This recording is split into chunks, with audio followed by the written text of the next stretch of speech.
Psaume 21. Wa content Seigneur, deske ou te bali fos kouray. Wa content net deske ou fel genyen batay la. Ou bali tout salte remen. Ou pat refizel salte mande ou. Ou vin bon kote la vek an pil benediksyon. Ou mette yon couronne fet ak bon lor sou tèt li. Li mande ou la vi, ou balil. Ou bal yon la vi ki long. Yon la vi ki pa jam fini. Yap fe gwo louange pou li. Paske ou edel. Ou fe yo respektel.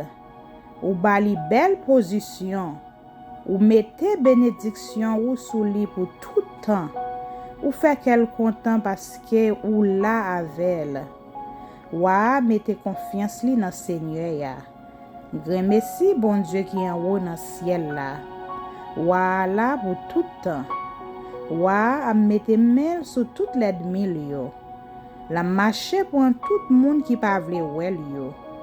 Le wa paret, wap detwi yo takou yon gros boucan di fe. Le Seigneur en colère, c'est fini la fini ak yo. Di fe a boule yo net. Wap disparaît tout petit sous la terre. Wap disparaît toute race parmi les hommes. Y a fait mauvais plan, y a fait complot sou wa, mais ça pas marché pour yo. La tire flèche li sou yo. La fait yo courir aller. Seigneur, leve non. Fait yo ouais force ou.